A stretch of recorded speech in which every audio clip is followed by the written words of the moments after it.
बिस्मिल्लाहिर्रहमानिर्रहीम। अस्सलाम वालेकुम। आप सबको B2 चैनल पे खुश आमदीद। इससे पहले मैंने गाउट के बारे में एक वीडियो अपलोड की थी, उम्मीद है आपने देख ली होगी।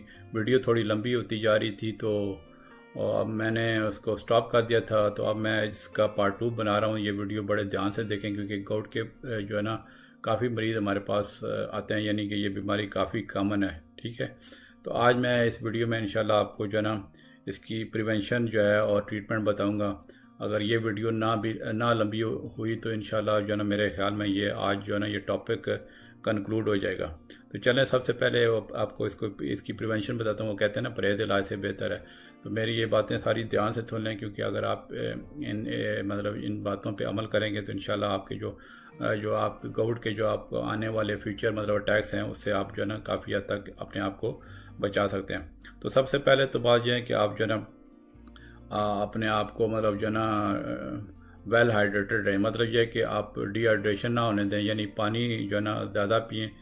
ठीक है, तो उससे जो है ना कि आपके वो जो है ये समझ लें कि अंदर से सफाई होगी, ये यूरिन ज़्यादा बनेगा ज़ाहिर है। ठीक है, और ख़ास तौर पे जो जो स्वीटेंड किस्म के बेवरेजेस होते हैं ना जिसमें जो हाई फ्रुक्टोज कंटेंट होता है, ठीक है, जैसे ये जो सोडा ड्रिंक्स वगैरह हैं, ये कुछ लोगों को बहुत आदत होती है हर खाने के साथ जो है ना वो साथ वो पेप्सियाँ भी पी रहे हैं, सेवन अप उस तरह की। तो ये जो है ना आप इनको ना कम से कम कर दें, बिल्कुल बल्कि ख़त्म ही कर दें तो बेहतर है।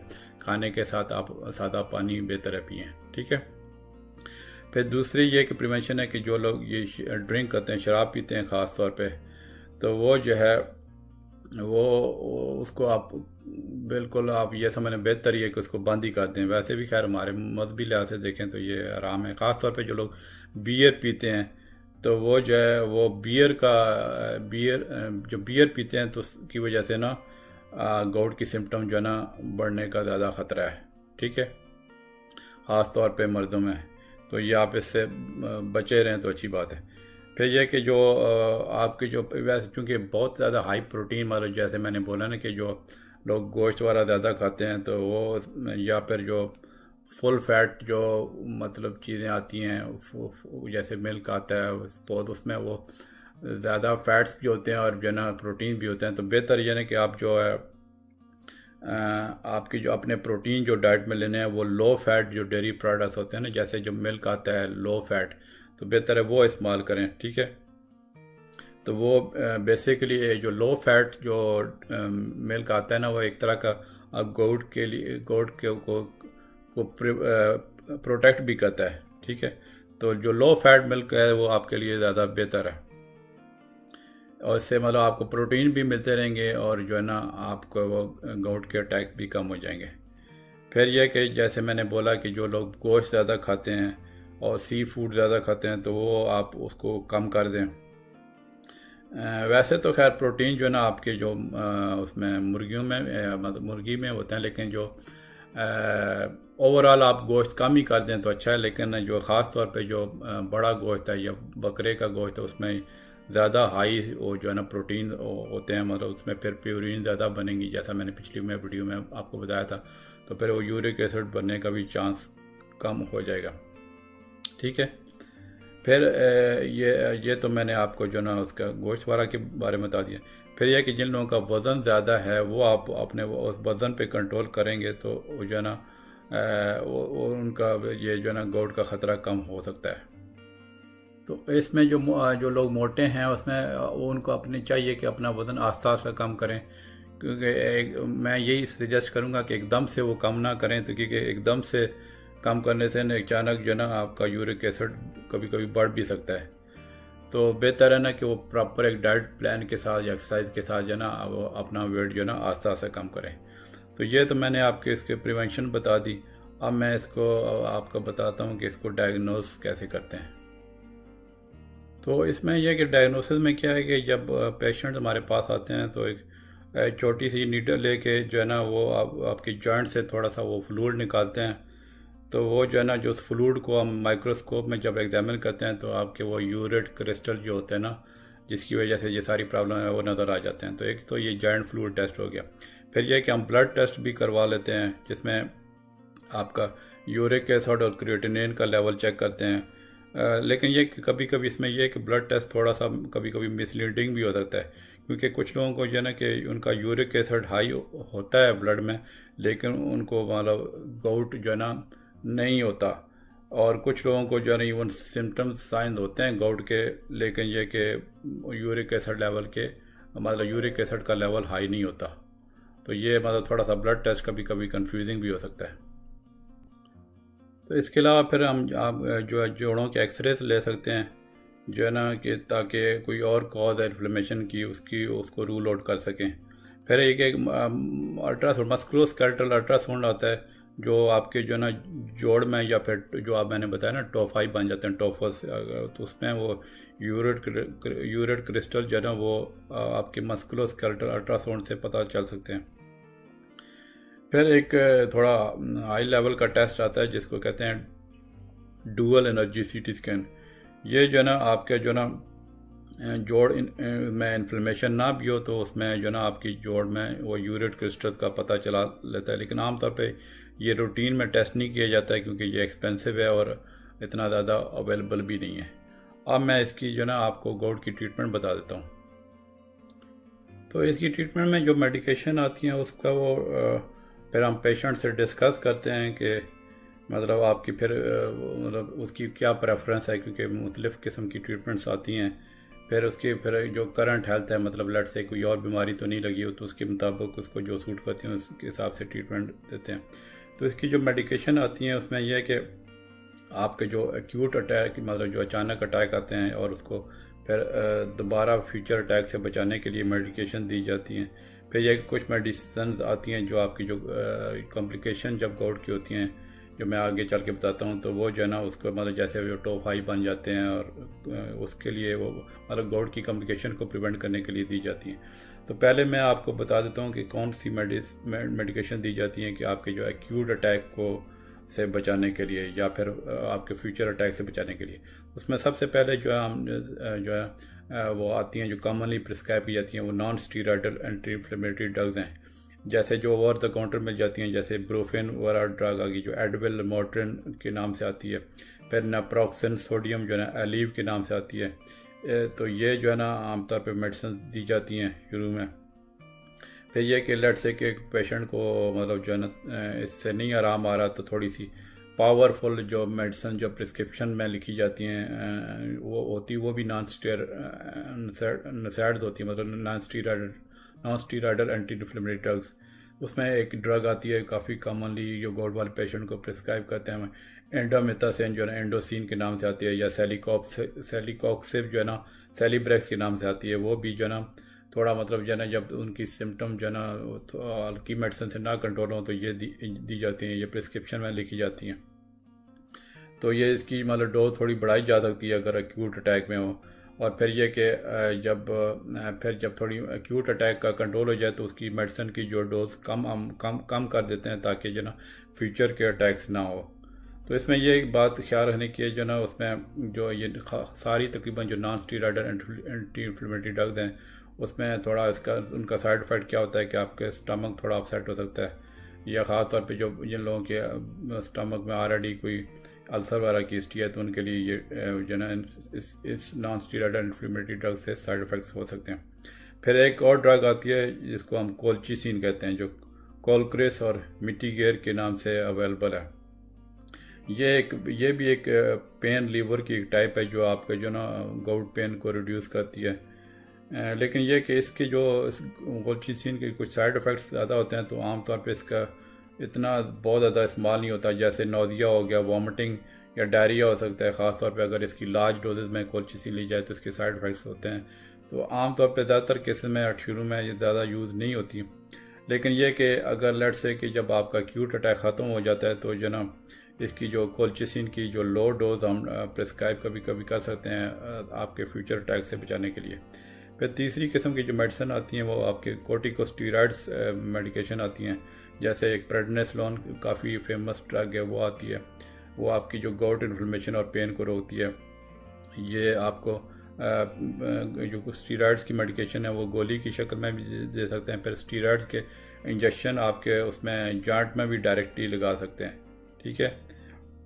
और ये आमतौर पर जब कोर्टिकोस्टेरॉइड्स उन लोगों को देते हैं जो आपका जो पहले जो मैंने मेडिसिन बताई हैं, पेन किलर जो non steroidal anti inflammatory drugs हैं, ठीक है, या कोलचिसिन जिन मतलब जो नहीं ले सकते मिसाल के तौर पे साइड इफ़ेक्ट्स की वजह से, तो वो जो है उनको हम ये कोर्टिकोस्टेरॉइड प्रिस्क्राइब कर सकते हैं।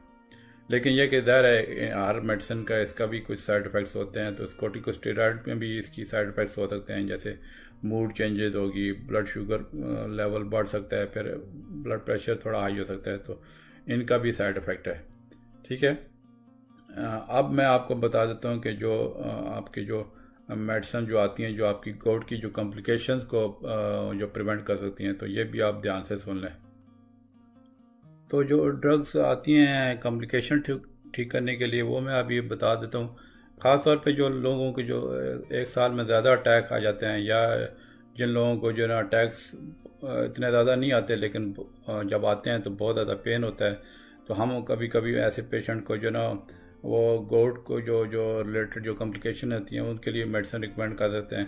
ख़ास तौर पे जो अगर आपकी जो जॉइंट एक्सरे पे अगर मतलब पता चले तो जना के गोट से आपका जॉइंट डैमेज हुआ है, या आपके टॉप 5 बन चुके हैं, या आपकी क्रोनिक किडनी डिजीज़ हो गई है, किडनी स्टोन हो गए हैं, तो वो जो ना मेडिकेशन जो है ना आपके जो यूरिक एसिड को कम करने के लिए हम दवाइयाँ दे देते हैं। उसमें 2 किस्म की ऑप्शन आती हैं। एक तो ये ना कि आपका जो मेडिसिन आती हैं जो आपकी यूरिक एसिड को प्रोडक्शन को ब्लॉक करती हैं, ठीक है, तो इस जो इन ड्रग्स को हम कहते हैं ज़ैंथीन ऑक्सीडेज इनहिबिटर जो है इस ग्रुप में ड्रग्स आती हैं, जिसमें एलोपिरिनॉल एक कॉमनली प्रिस्क्राइब ड्रग है जो लोपुरिन के और ज़ाइलोप्रिम के नाम से आती है।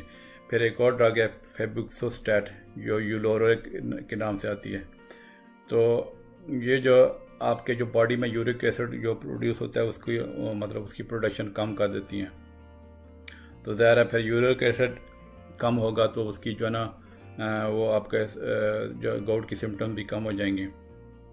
तो ये जो एलोपिरिनॉल की थोड़े साइड इफ़ेक्ट भी आपको बताता हूँ, उसमें रैश हो सकती है या लो ब्लड काउंट हो सकता है। फिर बुक्सोस्टैट जो होता है उसके साइड इफ़ेक्ट्स में आपके रैश या नाज़िया हो सकता है, या लिवर फंक्शन रिड्यूस हो सकते हैं, या हार्ट रिलेटेड डेथ से का थोड़ा रिस्क फेबुक्सोस्टैट से बढ़ सकता है।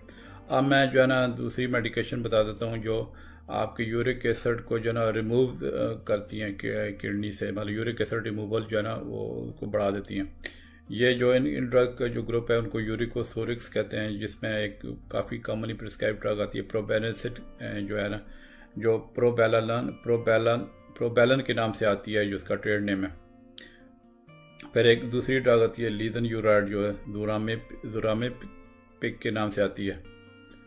तो ये जो है ना ये आपकी जो किडनी की जो एबिलिटी है ना, मतलब ये यूरिक एसिड को बाहर निकालने उसको इम्प्रूव करती हैं, और ये इस वजह से ये ज़ाहिर अगर यूरिक एसिड ज़्यादा निकलेगा तो वो जो है रिस्क गोट का भी कम हो जाएगा।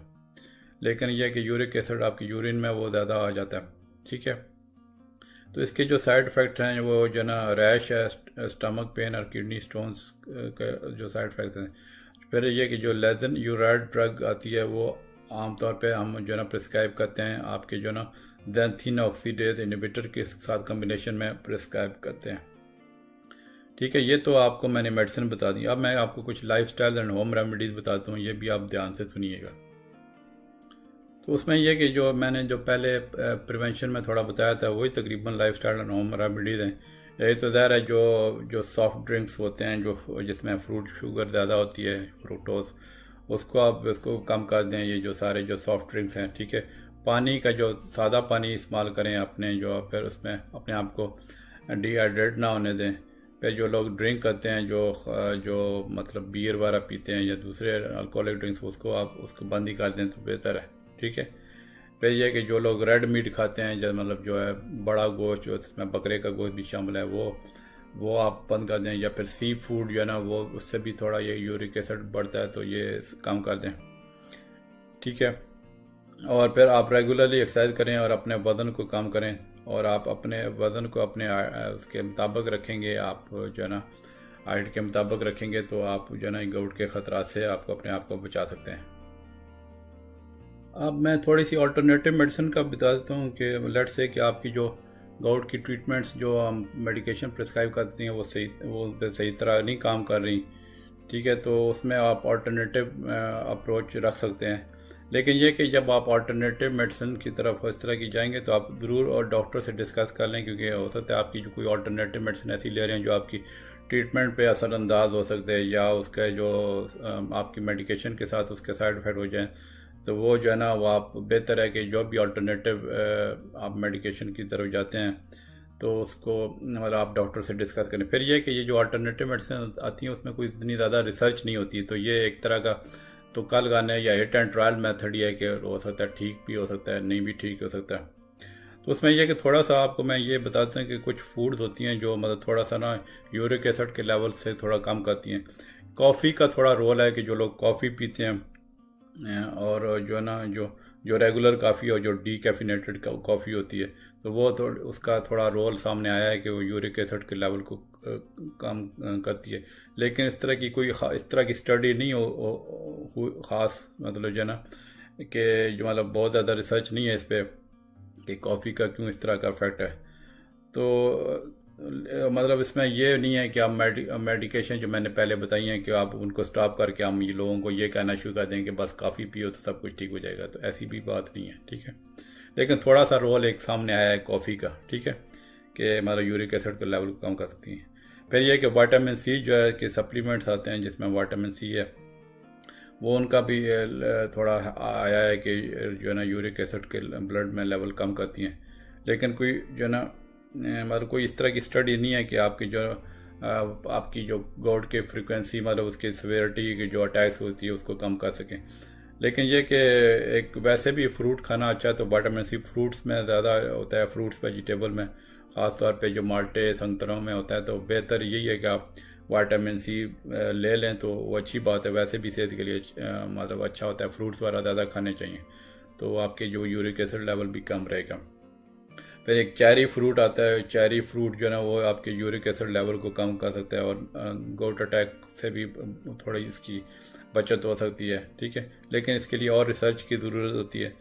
तो फिर यह कि अगर आप चेरी ज़्यादा ले लें या चेरी का एक्सट्रैक्ट ड्रिंक कर लें तो एक तरह का आपको जो ना गाउट की ट्रीटमेंट आपकी वो बेहतर हो सकती है। लेकिन यह कि आप जैसे मैंने पहले बोला डॉक्टर से डिस्कस करके ये सारी चीज़ें लें। तो ये चेरीज़ का भी मतलब एक तरह का अच्छा रोल है, कॉफ़ी का, विटामिन सी का तो मैंने बता दिया।